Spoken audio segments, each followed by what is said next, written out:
मत्ती रचित सुसमाचार उसके 6वें अध्याय में, जहां पर प्रभु यीशु हमें प्रार्थना करना सिखा रहे हैं।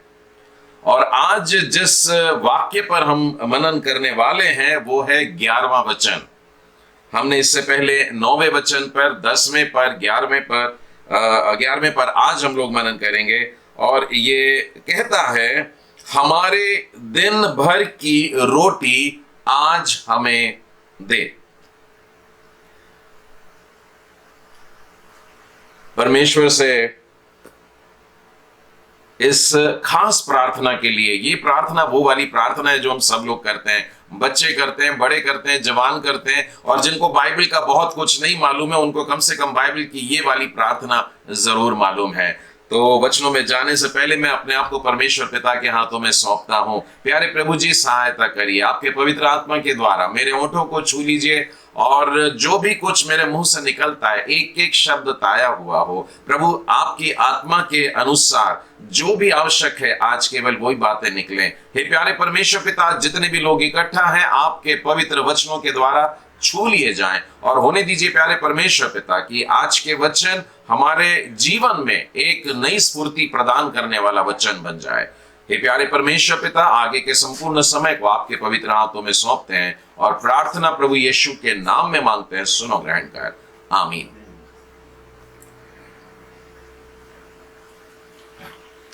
प्रभु की सिखाई हुई प्रार्थना। हे हमारे पिता, आप जो स्वर्ग में हैं। हम लोगों ने यहां से आरंभ किया था, और तब भी मैंने आप लोगों को यह बात स्पष्ट कह दिया था कि यहां पर हमारा शब्द का इस्तेमाल बहुत महत्वपूर्ण है। और तब मैंने बड़े डिटेल में आप लोगों को यह बात बता दिया था कि यह इंडिविजुअल की प्रार्थना नहीं है, व्यक्तिगत व्यक्ति की प्रार्थना नहीं है, एक अकेले की प्रार्थना नहीं है, परंतु लोग मिल करके प्रार्थना कर रहे हैं। तो मैं उस बात को आज वाले वचन में से उतना डिटेल नहीं बताऊंगा, या वो वाले को स्किप कर दूंगा, क्योंकि आज 11वां वचन हमसे कहता है, हमारी दिन भर की रोटी आज हमें दे। यहां पर 2 बार यह शब्द आता है, हमारी दिन भर की रोटी आज हमें दे, यानी हमारी और हमें दे, ऐसा शब्द 2 बार आ रहा है। ये इस बात पे स्ट्रेस डाल रहा है, जोर दे रहा है कि ये प्रार्थना जो है कुछ लोग मिलके कर रहे हैं। यदि सबसे छोटा समूह समझो तो भी 2 लोग कम से कम बैठ करके दुआ मांग रहे हैं। मैं फिर एक बार बताऊं आप लोगों को कि मसीह परिवार जो है, ये एक इंडिविजुअल परिवार भी देखें तो एक पति पत्नी से स्टार्ट होता है, और पति पत्नी बाद में जब माता पिता बनते हैं तो बच्चे भी उसमें शामिल हो जाते हैं। हो सकता है घर के बुजुर्ग लोग भी शामिल हैं, और इन लोग मिल करके कर रहे हैं। या आप मंडली को देखिए, यानी कि चर्च को देखिए, कलीसिया को देखिए, वो भी एक परिवार है, और ये परिवार मिल करके प्रार्थना करता है, हे हमारे पिता। और 11वां वचन कहता है, हमारी दिन भर की रोटी आज हमें दे। तो मैं सिर्फ अपने लिए नहीं मांग रहा हूं, मैं ऐसा स्वार्थी नहीं हूं कि प्रार्थना में मेरा स्वार्थ हो। तो प्रभु यीशु ने सबसे पहले ही वाक्य में बता दिया, इस रीति से प्रार्थना करना, इस प्रकार से तुम्हारी प्रार्थना होनी चाहिए। तो प्रकार में यह सिखा दिया कि अकेले अकेले मत करना, केवल अपने लिए मत मांगना, मिल करके प्रार्थना करना, और जब मांगोगे भी तो सबके लिए मांगना। तो हमारी रोटी हमें दे, यह आप मिल करके मांग रहे हैं, ठीक है। तो मैं इस हमारे और हम पर इतना ज्यादा आज जोर नहीं दूंगा, पर मुझे विश्वास है कि आपने पहले वाले संदेश के समय इस बात को समझ लिया है कि यह मिलकर की जाने वाली प्रार्थना है। चलिए इसके बाद में देखते हैं कौन से शब्द हैं जिन पर आज हमको मनन करना है। हमारी लिखा है रोटी चाहिए, यानी सबसे इंपॉर्टेंट अगर यहां पर कोई शब्द दिख रहा है तो वो है रोटी। हम क्या मांग रहे हैं परमेश्वर से? रोटी मांग रहे हैं। तो पहला शब्द हो गया रोटी। पर कौन सी रोटी मांग रहे हैं? हम कह रहे हैं दिन भर की रोटी। तो दूसरा वाला जो फ्रेज है या शब्द है वो है दिन भर की। तो हम लोग इस पर भी मनन करेंगे कि दिन भर की क्या है। और उसके बाद एक और शब्द है और वो है आज हमें दे, यानी कि आज। ये 3 शब्दों पर आज हम मनन करने वाले हैं। पहला शब्द है रोटी, दूसरा शब्द है दिन भर की, और तीसरा शब्द है आज। चलिए, जब साधारणतः रोटी की बात की जाती है तो हमारे मन में क्या विचार आते हैं? या यूं पूछूं मैं कि जब आप प्रतिदिन ये वाली प्रार्थना करते हैं तब आपके मन में ये वाक्य बोलते समय क्या विचार आता है कि रोटी मुझे चाहिए? अब मैंने एक और बात मार्क किया है कि अधिकांश परिवारों में मिलकर के ये प्रार्थना सुबह नहीं की जा रही, दोपहर को नहीं की जा रही, शाम को नहीं, पर रात को जरूर करी जाती है। अब रात के समय सब कुछ हो जाने के बाद, दिन भर का जीवन जी लेने के बाद में जब हम अपने बिस्तर पर जाने की तैयारी में रहते हैं, तब हम परमेश्वर से प्रार्थना कर रहे हैं कि दिन भर की रोटी आज दे, और ये प्रार्थना करने के बाद हम बिस्तर पर सो जाएंगे। ये बात लॉजिकल तो नहीं है कि आप परमेश्वर से कुछ मांग रहे हैं और उसके बाद सोने को जा रहे हैं, उस चीज को ले नहीं रहे। इसका मतलब ये प्रार्थना रात में नहीं की जानी चाहिए। यदि आप दिन भर की रोटी मांग रहे हैं तो खाने के लिए ही मांग रहे होंगे, ऐसा लेकर के कहीं शो केस में तो नहीं रख दोगे। तो मांग रहे हैं हम रोटी तो खाने के लिए मांग रहे होंगे, तो उसके बाद में सो जाना गलत हो जाएगा। तो रोटी, यह शब्द 2 तरीके से देखेंगे हम लोग। एक वो रोटी जो शरीर के लिए होती है, और एक और रोटी जो आत्मिक रोटी होती है। और हमें परमेश्वर से दोनों बातें मांगनी है, और हमारा परमेश्वर हमको दोनों बातें प्रदान करता है। बाइबल में रोटी शब्द पहली बार कब आया है? यदि आप उत्पत्ति की पुस्तक में देखें तो आपको जानकर के आश्चर्य होगा कि रोटी के लिए परमेश्वर ने मनुष्यों के लिए पहले से ही प्रबंध किया था। यानी मनुष्यों को रचने से भी पहले उनके खाने पीने का प्रबंध कर दिया था। आप उत्पत्ति में देखेंगे तो परमेश्वर ने जिस सीक्वेंस में सारी बातें तैयार की, तो सारी पृथ्वी बनके तैयार थी, जैसे कि मानो किसी प्रोग्राम में सब कुछ तैयार है और बाद में हमारे चीफ गेस्ट आते हैं। तो परमेश्वर ने इंसान को चीफ गेस्ट के समान रखा और सारी दुनिया बड़े सुंदर तरीके से बन गई, बाग बगीचा सुंदर तरीके से बन गया, और जो फल वाले पेड़ थे, जो बीज वाले पेड़ थे, ऐसे फलों को तैयार कर दिया। और सब रस में, मीठा फल चाहिए तो मीठा फल है, खट्टा वाला चाहिए तो वो भी है, अलग अलग फ्लेवर के सारे फलों को तैयार कर दिया। और जब मनुष्यों को बनाया तो मनुष्यों को बताया, देखो ये पेड़, ये पेड़, ये पेड़, असंख्य पेड़, एक पेड़ को छोड़कर, तो असंख्य पेड़ों को दिखाया और उनसे कहा कि ये तुम्हारे भोजन के लिए है। मतलब परेशानी की कोई बात नहीं, भरपूर है, पेड़ फलों से लदे हुए हैं, और जो इच्छा आए तब ये खा लिया करना। अभी रोटी शब्द नहीं आया है, लेकिन तीसरे अध्याय में जो गड़बड़ी होती है, उसके बाद में वे पकड़े जाते हैं, और उसके बाद में जब उनको श्राप दिया जाता है। मेरे साथ में आप निकाल सकते हैं उत्पत्ति की पुस्तक, उत्पत्ति की पुस्तक, और उसके तीसरे अध्याय के 19वें वचन में देखिए। यहां पर परमेश्वर ने अब आदम को श्राप दिया है, और आदम को जब वो श्राप दे रहा है तो ये कहता है कि भूमि तेरे कारण शापित है, तू उसकी उपज जीवन भर दुख के साथ खाया करेगा। और देखिए आगे 19 में क्या लिखा है, और अपने माथे के पसीने की रोटी खाएगा। अभी तक फल खा रहा था और वो फल तोड़ करके खाने में कोई पसीना नहीं आ रहा था, लेकिन अब एक शब्द लिखा है कि तू जब रोटी खाएगा तो माथे के पसीने की खाएगा। यानी यहां पर तेरे मेहनत की बात आ गई है। जब तक तू पसीना नहीं बहाएगा तब तक तू रोटी नहीं खा पाएगा।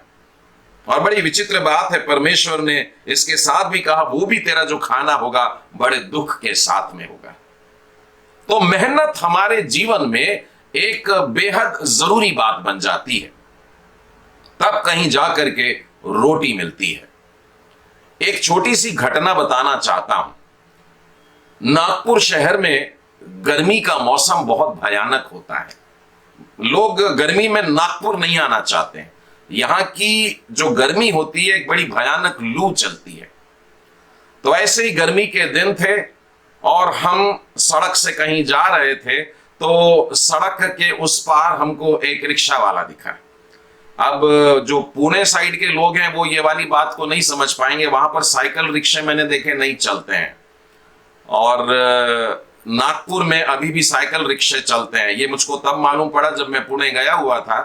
तो वहां के एक व्यक्ति ने मेरे से पूछा था, आप लोगों की पीठ पर कैसे सवार होते हो? तो मेरे को नहीं समझा। तब उन्होंने बताया कि आप उन लोगों के पीठ पर ही तो बैठते हो जो बेचारे साइकिल चलाते हैं। तो हमने उस रिक्शे वाले को आवाज दी और बुलाया उसको, और हमने देखा कि वो रिक्शे वाला लंगड़ते लंगड़ते तपती धूप में चला आ रहा है। वो जब पास आया तो हमने पूछा कि भाई, पैर से लंगड़े हो, रिक्शा कैसे चलाओगे? उस रिक्शे वाले ने जवाब दिया, बाबूजी, रिक्शा पैर से नहीं पेट से चलता है। इंसान को उसके पेट यानी कि रोटी की आवश्यकता उससे क्या कुछ नहीं करा लेती। ये परमेश्वर के द्वारा दिया गया मनुष्यों को श्राप है कि तू पसीने की रोटी खाएगा, मेहनत करेगा, तब कहीं जाकर के तुझको रोटी खाने को मिलेगी। ये बात हम लोग बाइबल में पत्रियों में भी पढ़ते हैं। मैं चाहता हूं आप निकालें मेरे साथ में 2 थिस्सलुनीकियों और उसका 3 अध्याय और उसके 10वें वचन में।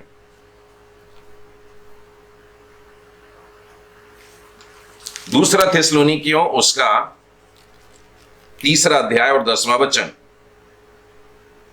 यहां पर देखिए कितना स्पष्ट लिखा है, क्योंकि जब हम तुम्हारे यहां थे तब भी यह आज्ञा तुम्हें देते थे। ये कोई नई आज्ञा सुनाई जा रही है ऐसी बात नहीं है, पहले भी बता रहे थे, अब आकर के तुमको फिर से बोल रहे हैं। अब तुम्हारे पत्र में भी लिख करके तुमको बता रहे, गड़बड़ी मत करना। और क्या आज्ञा थी ये? वो ये थी कि यदि कोई काम करना न चाहे तो खाने भी ना पाए। देखिए, चर्च मेंबर्स के लिए यह बात बेहद जरूरी है। हम लोग जो कलीसिया के लोग हैं, हम लोग जो परमेश्वर की संतान कहलाते हैं, इस बात को ध्यान में रखें।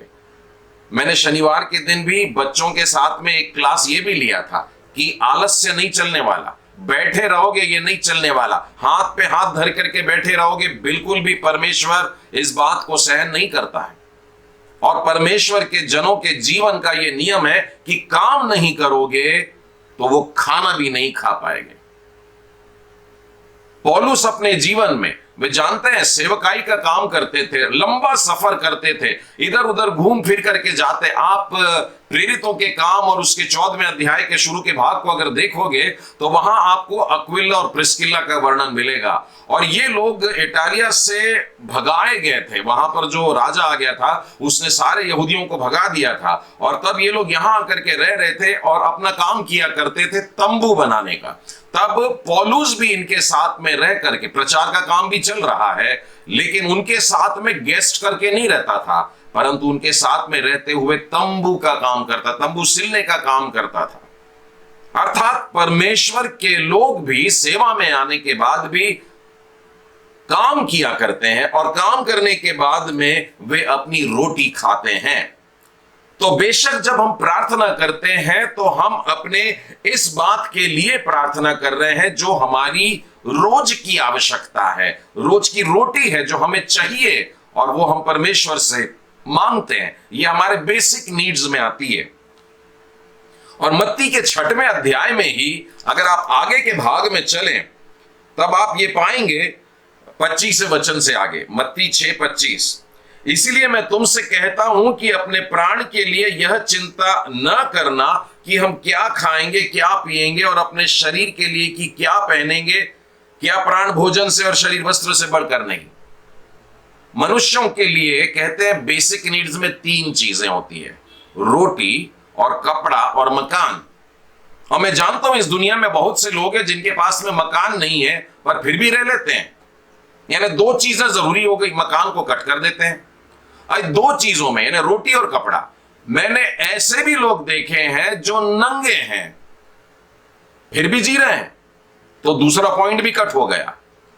पर रोटी के बगैर कोई नहीं जी रहा। अगर रोटी नहीं मिलती है तो मर जाते हैं। इसीलिए ये वाली बात जो है ये हमारी प्रार्थना में आज डली है कि परमेश्वर से मांगो, अपनी रोटी को मांगो और वो तुम्हें रोटी देगा।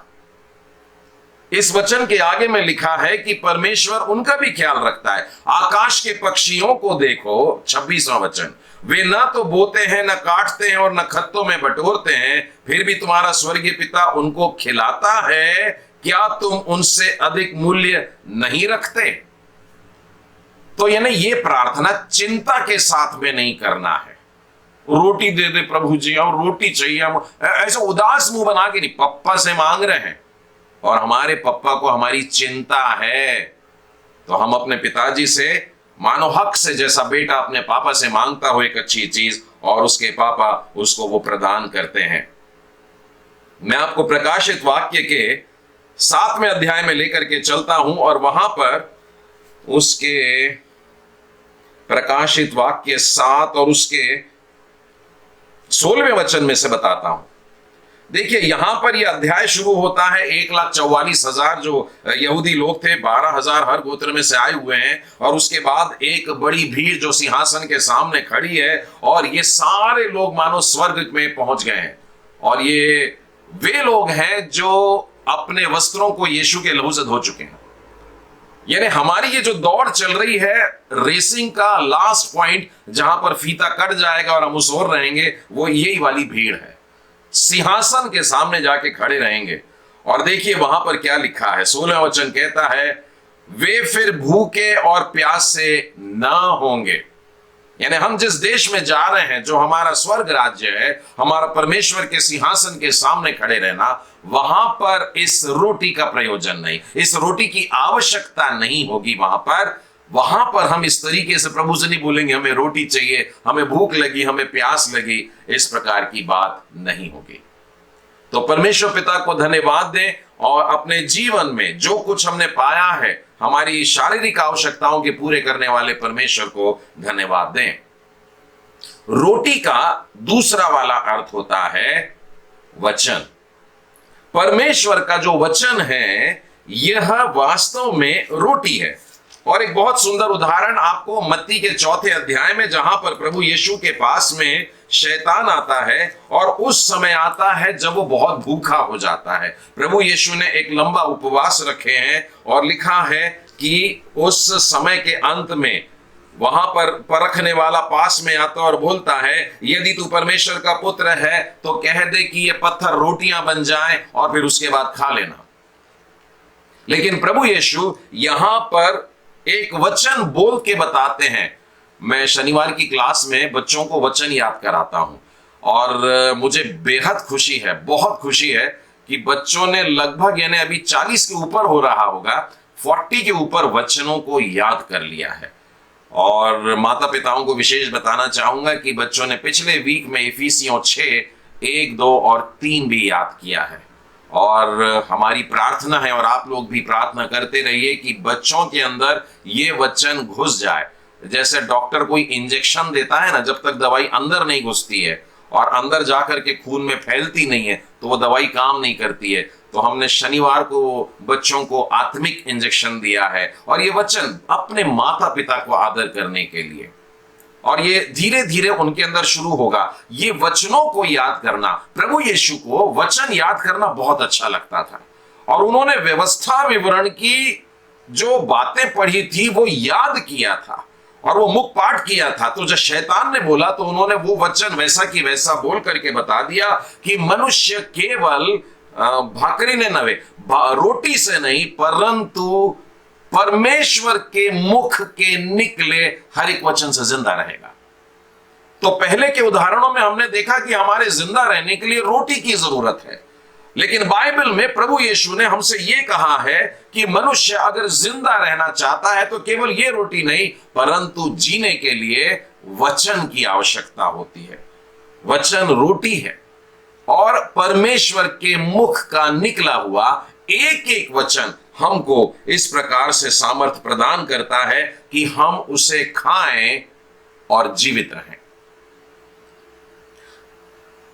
शारीरिक रोटी और आत्मिक रोटी के बीच में एक भाग आता है। मैं आपको निर्गमन की पुस्तक में लेकर के चलता हूं और उसके 16वें अध्याय में आइए, जहां पर निर्गमन 16 में परमेश्वर अपने लोगों को स्वर्ग के मानो रोटी खिला रहा हो।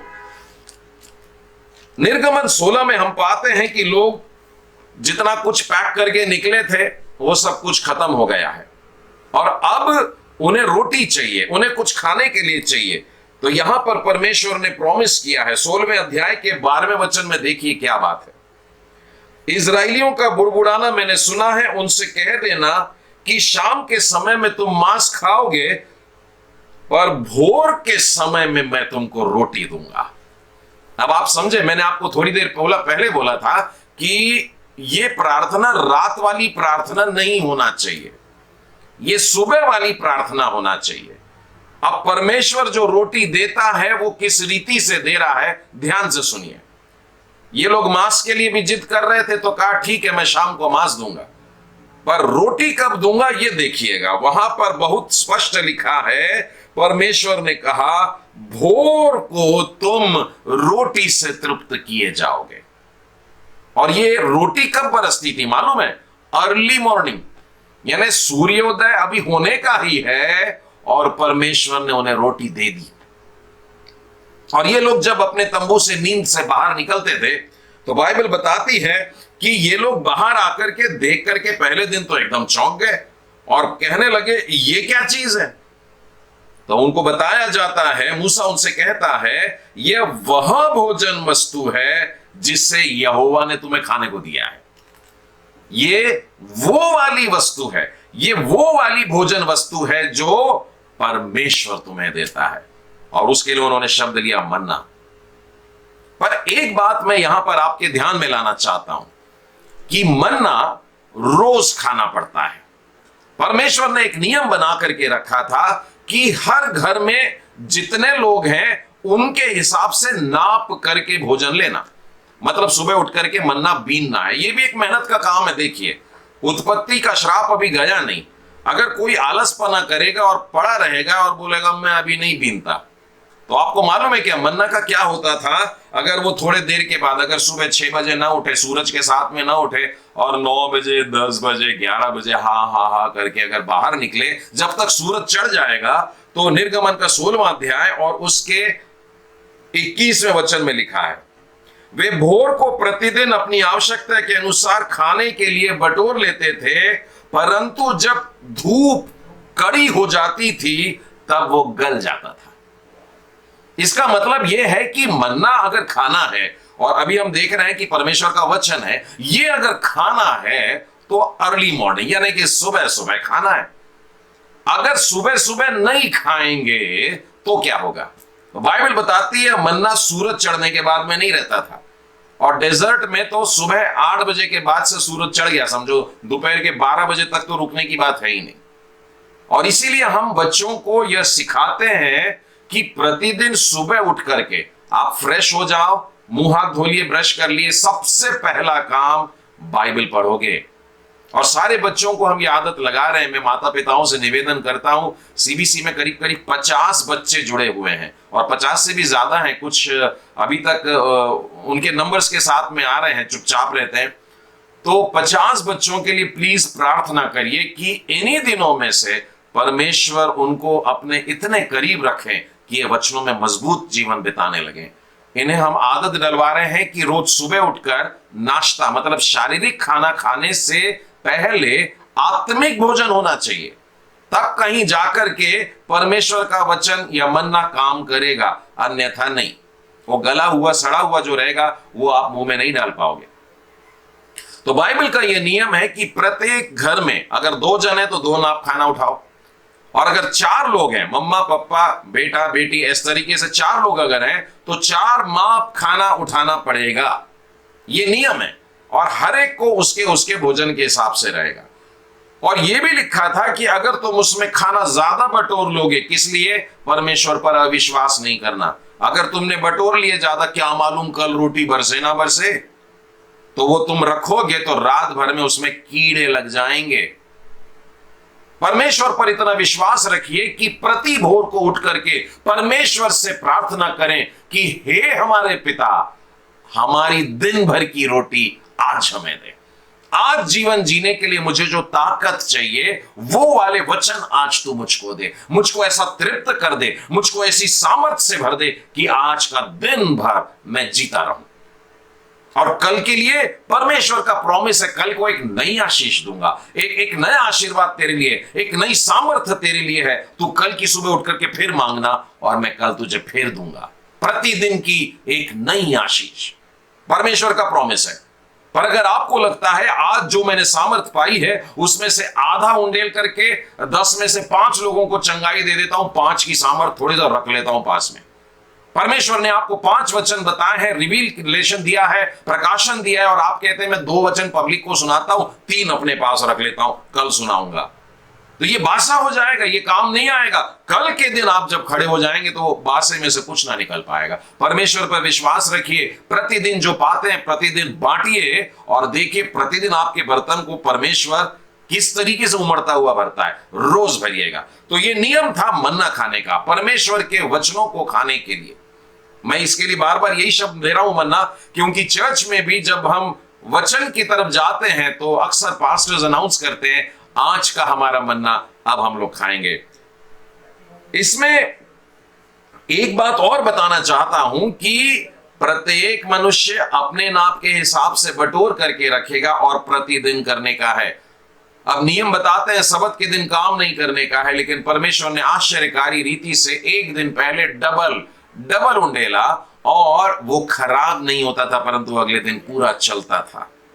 परमेश्वर के इस मिराकल के लिए धन्यवाद। और हमने यूहन्ना रचित सुसमाचार के 6वें अध्याय के समय मनन करते समय ये पाया, लोग समझ रहे थे कि हमारे बाप दादाओं ने स्वर्ग की रोटी खा ली, लेकिन बाद में पता चलता है कि वास्तव में जो रोटी हम लोगों को खाने का है वो प्रभु यीशु मसीह की देह से संबंधित बात है। तो देखिए, मनुष्य रोटी से नहीं परंतु परमेश्वर के मुख के निकले वचनों से जिंदा रहता है। मुझे वो घटना भी याद आती है जब मूसा पहाड़ पर 40 दिन और 40 रात रहा।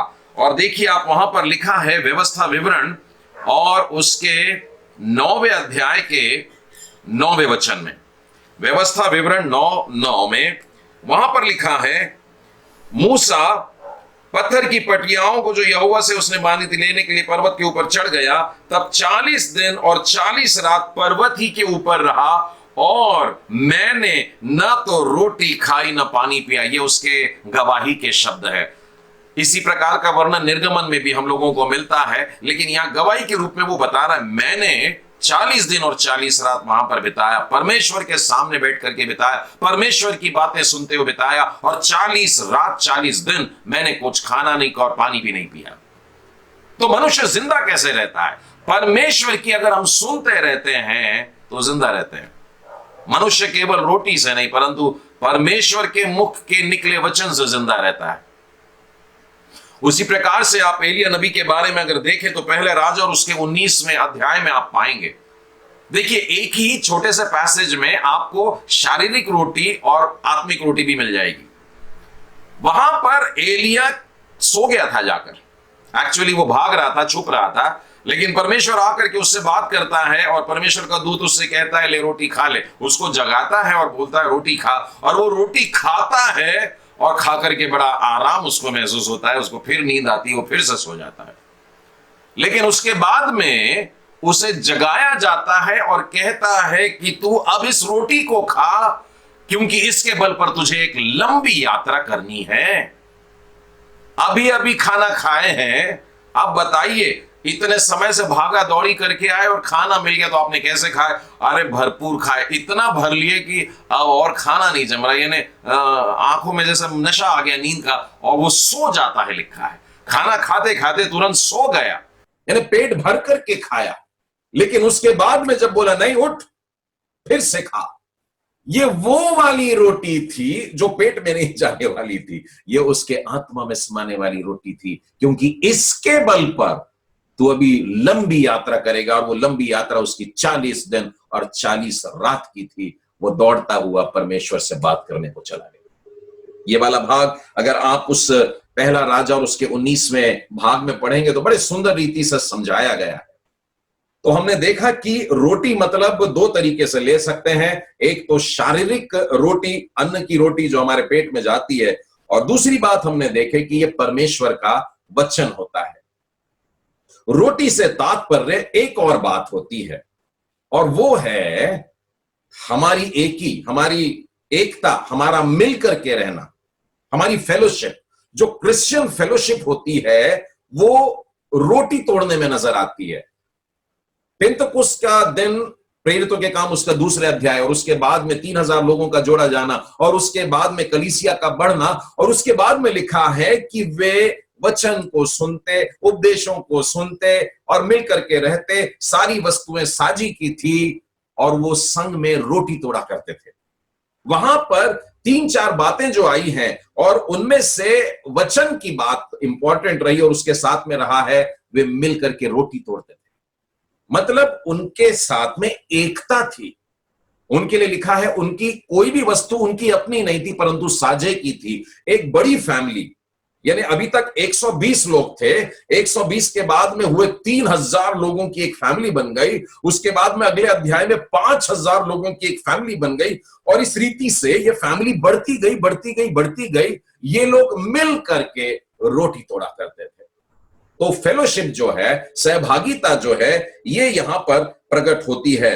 मेरे साथ में आप निकाल सकते हैं पहला कुरिन्थी और उसका 10वां अध्याय, पहले कुरिन्थी का 10वां अध्याय और उसका 16वां वचन। वहां पर हम लोग इस प्रकार से पाते हैं, वह धन्यवाद का कटोरा जिस पर हम धन्यवाद करते हैं, क्या मसीह के लहू की सहभागिता नहीं, हम सहभागिता। तो जितने लोग उस रोटी को हाथ में ले रहे हैं, उस कटोरे को हाथ में ले रहे हैं, वो हम हैं।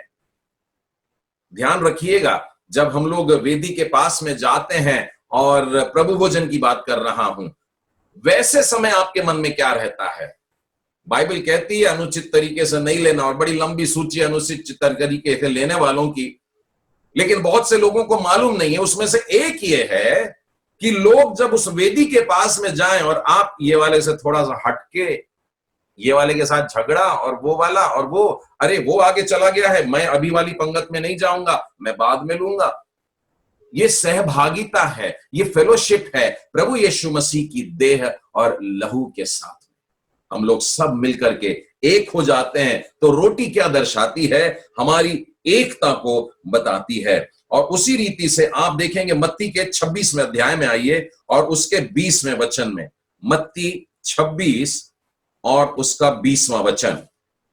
यहां पर है, जब सांझ हुई तो वह 12 के साथ में भोजन करने के लिए बैठा। बाइबल कहती है बहुत भूख लगती है आपको तो भैया घर में खा लेना। वहां आने के बाद में एकत्र होने के लिए बैठे और वहां जाकर के आपने खाना शुरू किया, ऐसा नहीं है। प्रभु यीशु मसीह अपने चेलों के साथ में बैठते हैं, मिलकर के बैठते हैं, और उसके बाद में वो रोटी उठा के तोड़कर धन्यवाद करके बांटते हैं। तो एक सहभागिता है, एक मित्रता है, हमारे बीच में जो मेल मिलाप है वो प्रकट होता है। और ये क्या ही भली बात है, मनोहर बात है कि हम सब लोग मिल करके रहें। तो ये रोटी खाने के लिए या वचन खाने के लिए और जो हमारी मिलना है, इस बात को दर्शाता है। उसी तरह से लूका के 24वें अध्याय में और उसके 30वें वचन में भी हम इसी प्रकार की बात पाते हैं कि मिल करके भोजन करने का है। तो तीसरी बात हमने देखा कि हमें सहभागिता रखने के लिए ये रोटी का इशारा है। हम प्रतिदिन परमेश्वर से क्या मांग रहे हैं? फेलोशिप मांग रहे हैं। आप फेलोशिप से दूर ना भागें, आप मसीह लोगों की एकता से दूर ना भागें, आप उस सिगड़ी के कोयले में से बाहर निकल करके जलने की कोशिश मत करिए। सब मिल करके परमेश्वर की ज्वाला में, परमेश्वर की आत्मा में जलने की जरूरत है, हमें अलग नहीं होने का है। चौथी बात जो रोटी में से आती है वो है उद्धार, सैल्वेशन। मैं आपको मत्ती रचित सुसमाचार के 26वें अध्याय में ले आया था, वहीं से आपको कुछ बातें बताता हूं। 26वें अध्याय के 26वें वचन से आगे में 30वें वचन तक आप अगर देखें तो ये बात मिलती है हमको। और जब वे खा ही रहे थे तो यीशु ने रोटी ली, आशीष मांगकर तोड़ी और चेलों को देकर के कहा कि लो खाओ, यह मेरी देह है। फिर उसने कटोरा लेकर धन्यवाद दिया और उन्हें देकर कहा तुम सब इसमें से पियो। आगे का शब्द सुनिएगा, क्योंकि यह वाचा का मेरा वो लहू है जो बहुतों के लिए पापों की क्षमा के निमित्त बहाया जाता है। तो प्रभु यीशु मसीह की देह हमारे लिए तोड़ी गई, प्रभु यीशु मसीह का लहू हमारे लिए बहाया गया, हमारे पापों की क्षमा के लिए हुआ, और ये हमारे उद्धार का कारण होता है। तो रोटी के ऊपर से हम लोगों ने 4 बातें देखी है कि ये हमारी शारीरिक आवश्यकता है, ये हमारी आत्मिक आवश्यकता है, वचन, और उसके बाद हमने देखा कि ये हमारा आपस का मेल मिलाप है, फेलोशिप, और उसके बाद हमने देखा कि ये रोटी परमेश्वर के उद्धार के प्लान को यानी प्रभु यीशु मसीह को दर्शाती है, अर्थात वो वचन जो देहधारी हुआ और वह देह जो हमारे लिए बलिदान हुआ और वो बलिदान का लहू जो हम पीते हैं। तो इस प्रकार से हमने रोटी इस शब्द पर मनन किया। तो हमने देख लिया हमने देख लिया रोटी। आइए तीसरे शब्द की तरफ चलते हैं और वो है दिन भर की। हमारी दिन भर की रोटी आज हमें दे। तो दिन भर की बात यहां पर आती है मत्ती रचित सुसमाचार उसके 20वें अध्याय के 8वें वचन में से आपको बताना चाहूंगा। यहां पर प्रभु यीशु एक दृष्टांत दे रहे हैं और इस दृष्टांत में उन्होंने एक दाख की बारी में अपने लिए कुछ मजदूरों को लगाया। ऐसा एक स्वामी है और जब दिन शुरू हुआ तो उसने कुछ लोगों को लगाया और फिर उसके बाद में क्या हुआ, 1 घंटा 2 घंटा बीत गया, उसने फिर लगाया, फिर 2-3 घंटे बीत गया, फिर अभी सूरज ढलने पर ही आ रहा है और उसको देखा कि कुछ मजदूर लोग बेकार बैठे हुए, उनको भी बोला चलो तुम भी काम पे चलो। अब जब सारे लोगों की मजदूरी बांटने का समय आया, कब आया? बाइबल में देखिए 8वें वचन में, 20वें अध्याय के 8वें वचन में, सांझ को दाख की बारी के स्वामी ने अपने भंडारी से कहा मजदूरों को बुलाकर पिछलों से लेकर पहलों तक उन्हें मजदूरी दे दो। मजदूरी देने के लिए कब बुलाया? सांझ को, मतलब पूरा दिन बीत जाने के बाद में वो हर एक को, जितने आए थे उनको, जितने काम पे लगे थे उनको, जो सुबह से लगे थे उनको, जो दोपहर को आए उनको, और जो सूरज ढलने से 1 घंटा पहले आए उनको, सबको मजदूरी देना। कब देना? दिन ढलने पर। अर्थात जब सारा दिन बीत गया और हमने सारा दिन काम कर लिया, उसके बाद परमेश्वर हमको अपनी मजदूरी देने की बात करता है। परमेश्वर हमें रोटी देना चाहता है, लेकिन कौन सी है ये रोज की रोटी है, ये दिन भर की रोटी है। हम लोगों ने दिन भर काम किया है, हम लोगों ने दिन भर काम किया है और उसके बाद में इनको दिया गया। और मजे की बात देखिए क्या दिया गया, उनको पूरा दिया गया। जो बहुत कम समय तक काम किए उनको भी उतना ही मिला जितना कि 6 घंटा काम करने वाले को, जितना कि 8 घंटे काम करने वाले को। अर्थात परमेश्वर हर एक को दिन भर की रोटी देता है, परमेश्वर हर एक को भरपूर देता है। आप ये ना समझें कि सुधांशु भैया मांगते होंगे तो उनको बहुत सारा देता होगा और हमको कम देगा। परमेश्वर मुझको और आपको बराबर देगा। ये परमेश्वर के वचन की बात हमसे इस तरीके से कहता है।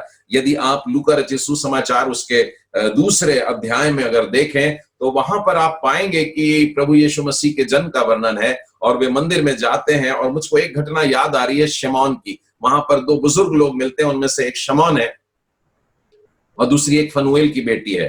तो शमौन ने उस बच्चे को गोद में लिया और उसके मन में उमड़ के आ गया, वो पवित्र आत्मा ने उसको बता दिया, देख ले यही मसीहा है। उसके बाद मालूम है आपको, एक वाक्य बोलता है कि मेरी आंखों ने तो तेरे उद्धार को देख लिया, प्रभु जी अब मुझे तू यहां से विदा कर सकता है। मानो मैंने अपने दिन भर के काम को कर लिया, मैंने अपनी मजदूरी पा लिया जब मैंने उद्धारकर्ता को देख लिया, अब तू मेरे को उठा ले, मतलब मेरा काम अब पूरा हो गया है। मैं और आप जब परमेश्वर से रोटी मांगते हैं तो क्या हम परमेश्वर से पूरा काम करने के बाद रोटी मांगते हैं, या ये पूछना चाहिए मुझको तो कि क्या आप परमेश्वर के कार्यों में लग गए हैं? बहुत से मसीह लोग अभी भी अपने कॉलिंग को नहीं जानते हैं। ब्रदर, परमेश्वर का जब कॉल होएगा ना तो हम जरूर जवाब देंगे। कॉल, परमेश्वर कॉलिंग ही कर रहा है, परमेश्वर खटखटा ही रहा है, नहीं खोल रहे। खोलोगे कब दरवाजा? बात कब करोगे? काम कब सुनोगे? खेत पर कब जाओगे? और कटनी कब करोगे? और फिर बटोर के कब लाओगे? ये फल कब लाओगे? यानी काम करे नहीं और प्रभु जी रोटी, एक दिन बीतता नहीं कि प्रभु जी रोटी, यानी सुबह भी रोटी मांगते, दोपहर को रोटी मांगते, रात को रोटी मांगते, मांगते रहते। परमेश्वर पूछ रहा है मेरा काम हुआ क्या? खेत के स्वामी ने उसके खजानदार से कहा, ट्रेजरर से कहा कि सब लोगों को बांट देना जो काम पर आए थे। परंतु यदि हम परमेश्वर के खेत में काम करने के लिए नहीं उतरे हैं, यदि हमने उसकी मजदूरी नहीं की है, तो हमको किस रीति से उसका पैसा मांगने का हक हुआ, या अपनी मजदूरी कैसे करके हम मांग सकते हैं? मैं आपको एक और उदाहरण बताना चाहता हूं, और इसके लिए मैं आपको लूका रचित सुसमाचार उसके 16वें अध्याय में लेकर के चलता हूं। यहां पर प्रभु यीशु एक दृष्टांत बता रहे हैं जहां पर लिखा है धनी मनुष्य और निर्धन लाजर है। ये दोनों की कहानी आपको बहुत अच्छे से मालूम है, और ये दोनों का जीवन कैसा हुआ था मालूम है। और उसके बाद में लिखा है ऐसा हुआ कि वो कंगाल मर गया, यानी उसने अपना पूरा जीवन जी लिया। अब देखिए उसकी मजदूरी क्या मिलती है। ऐसा हुआ कि वो कंगाल मर गया और स्वर्गदूत ने उसे लेकर अब्राहम की गोद में बैठा दिया। अगले वचन में देखो क्या लिखा है, वह धनवान भी मर गया और गाड़ा गया, अधोलोक में उसने पीड़ा में पड़े हुए आंख उठाई तो देखा कि वो लाजर है जो अब्राहम की गोद में बैठा। देखिए दोनों को अपनी अपनी मजदूरी दी गई। हम परमेश्वर से मजदूरी मांग रहे हैं, दिन भर की रोटी आज हमको दे, हमारी दिन भर की मजूरी आज हमको दे दे। तो लाजर की जो कमाई थी वो लाजर को मिली, और जो धनी आदमी की कमाई थी वो धनी आदमी को मिल गया। यानी समझ लीजिए कि परमेश्वर से अगर इतनी जल्दबाजी में मजदूरी मांगोगे तो क्या मिलेगा। हमें परमेश्वर से मांगना है अपनी मजूरी, कि प्रभु जी तेरे खेत में आज काम किया, मुझे आज की रोटी दे दे। कठिन बात है। परमेश्वर के राज्य में हम लोग आगे खड़े रहना चाहते हैं। मैंने इससे पहले भी बताया था, बहुत से लोग कहते हैं अभी बहुत उम्र है, तो मैंने उनसे कहा भाई तुम्हारे पास में बहुत समय है कि तुम सबके लिए प्रार्थना करो। जो रिटायर्ड वर्ग है, मतलब 60 के ऊपर के हैं, वे दौड़ नहीं सकते, और जो दौड़ सकते हैं उनके लिए प्रार्थना कर सकते हैं कि उनके पांव हमेशा मजबूत रहें। तो आप भी मजदूरी में हैं, मतलब आप भी खेत में काम कर रहे हैं, पर मुसीबत यह है कि प्रेयर करना भी बहुत बड़ा काम है, और लोग 5 मिनट से ज्यादा प्रेयर नहीं कर पाते। लेकिन आप परमेश्वर से बात करिए, देखिए वो आपके घुटनों को भी बलवंत करेगा। तो आज की रोटी हमको चाहिए, आज जो हमने काम किया है उसके लिए चाहिए। एक दिन कभी तो भी बड़ा काम किए थे, क्रिसमस में गरीबों को खाना दिलाए थे, तो हम 365 दिन प्रभु जी से उसके बदले खाना मांगते रहते हैं। ये नहीं चलेगा। आज की रोटी आज हमें दे प्रभु जी, आज जो हमने मजदूरी की आज हमें दे, आज हमने जो मेहनत की है प्रभु जी उसका फल हमें आज दे। इस प्रकार से हमारी प्रार्थना होनी चाहिए।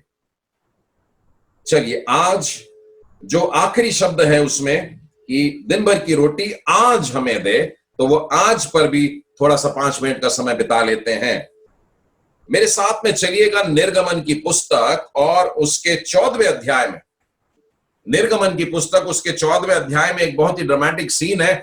इजरायली लोग समुद्र के सामने खड़े हैं और लाल समुद्र में पानी उफन रहा है और पीछे से दुश्मन लोग आ रहे हैं, और पीछे से जब ये दुश्मन आ रहे हैं तो लोग घबरा गए।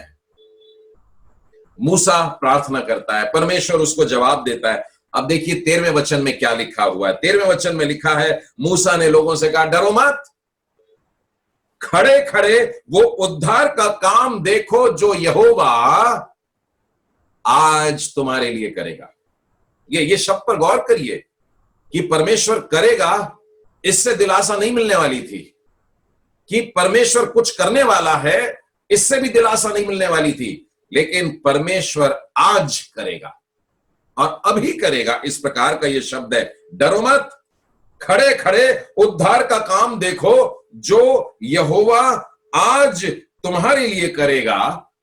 आगे क्या लिखा है देखिए, जिन मिस्रियों को तुम आज देखते हो, जो तुम्हारे दुश्मनों को आज देखते हो, जो तकलीफ को तुम आज देखते हो, जो बीमारी को तुम आज देखते हो, जो महामारी को तुम आज देखते हो, जो पैंडेमिक को तुम आज देखते हो, उसे परमेश्वर कुचल डालेगा। इसे दोबारा कभी नहीं देख पाओगे।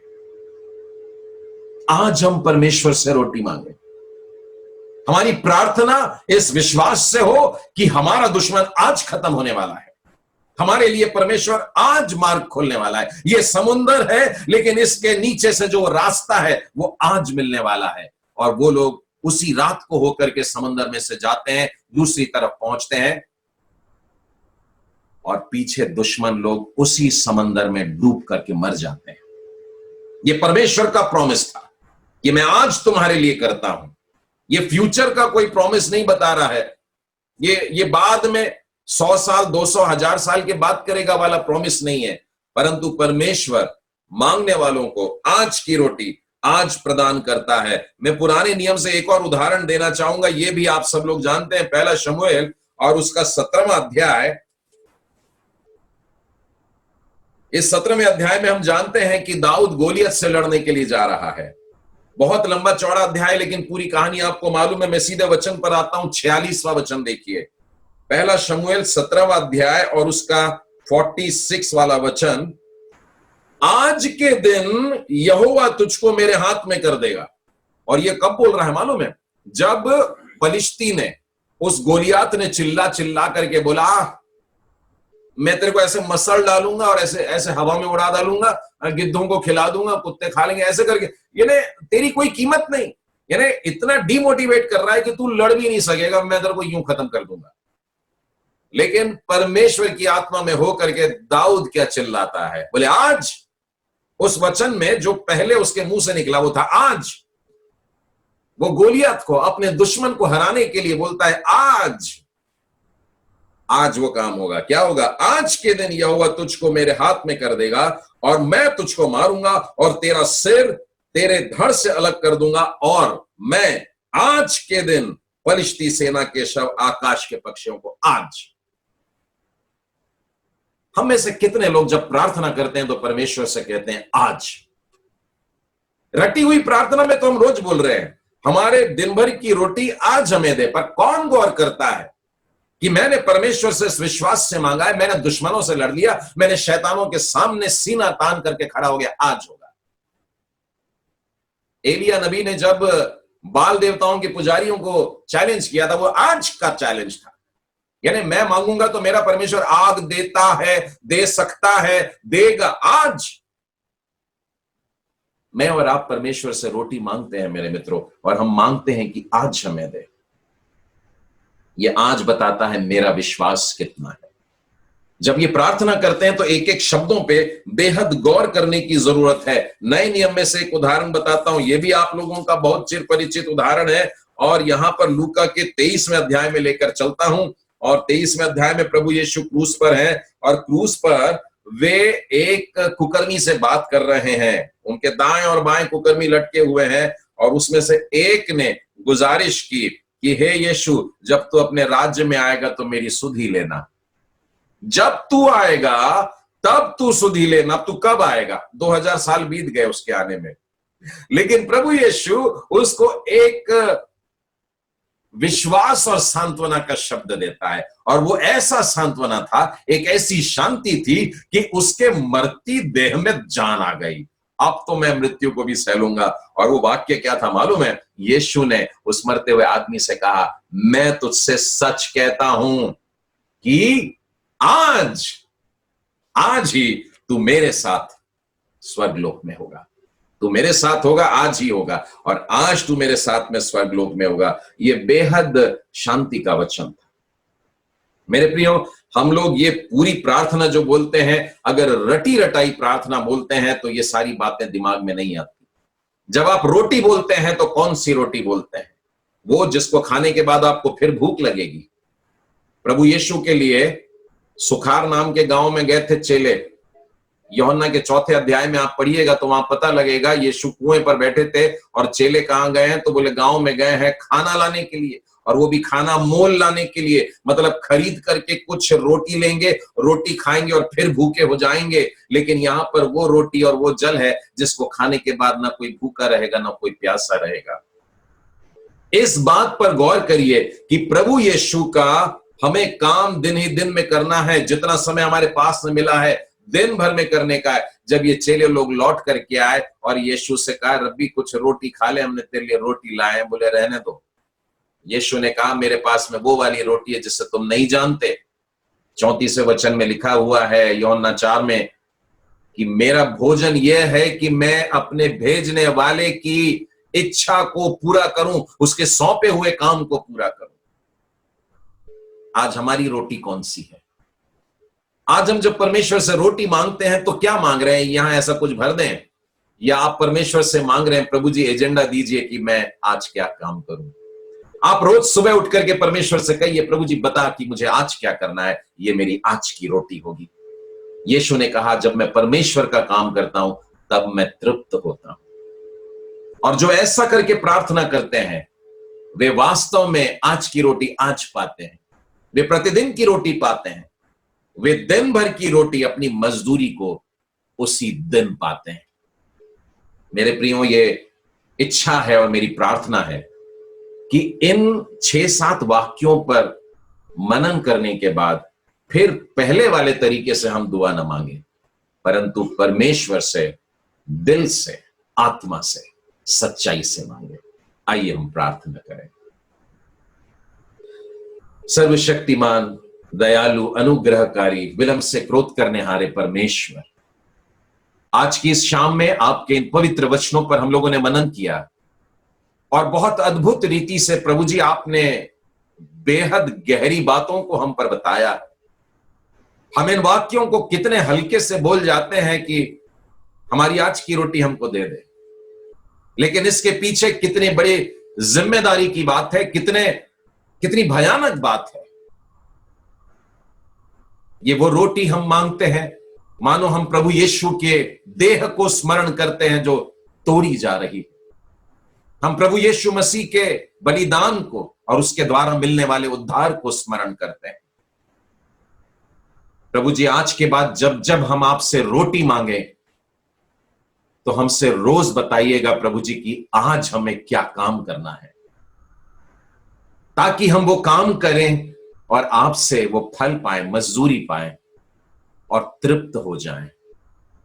आपके इस वचन को गांठ बांध करके रखना चाहते हैं प्रभु कि मनुष्य केवल रोटी से नहीं परंतु परमेश्वर के मुख के निकले हर एक वचन से जिंदा रहेगा। मैं अपने आप को और आज इस फेलोशिप में जुड़े हर एक को प्रभु एक बार फिर से नई रीति से समर्पित करते हैं अपना जीवन, और आगे को आपकी इच्छा के अनुसार चलना चाहते हैं। इन वचनों को समझकर बोलना चाहते हैं, इन प्रार्थना के शब्दों को दिल से बोलना चाहते हैं, आत्मा से बोलना चाहते हैं। प्रभु हमारी प्रार्थना को सुनिए प्यारे परमेश्वर। हम विनती करते हैं प्यारे प्रभु जी, हमारी मंडली में जो जो लोग बीमार पड़े हैं प्यारे परमेश्वर, अपना स्पर्श उनको आज करिए। प्यारे परमेश्वर पिता, हम प्रार्थना करते हैं जितने लोग आपकी सेवा में लगे हैं, आपके लोगों की सेवा में लगे हैं, अस्पतालों में है, सड़कों पर है, और प्यारे परमेश्वर आपके राज्य के कामों में लगे हैं, ऐसे सब लोगों को प्रतिदिन की नई सामर्थ प्रदान करिए प्रभु। हे प्यारे परमेश्वर, हमारे भारत देश पर और पूरे विश्व पर आपकी कृपा हो, आपका अनुग्रह हो, आपकी दया हो। लोग जो आपसे क्षमा मांगते हैं प्रभु जी, वे अपने पापों की क्षमा यीशु के नाम में पाए, वे मन फिराएं, लौट करके आए और उद्धार का मुकुट पा सकें। प्यारे प्रभु जी, आज की रात में फिर एक बार अपना जीवन आपके हाथों में सौंपते हैं और हम इस प्रार्थना को अपने उद्धार करता प्रभु यीशु मसीह के नाम में मांगते हैं, इसलिए सुनो, ग्रहण कर। आमीन।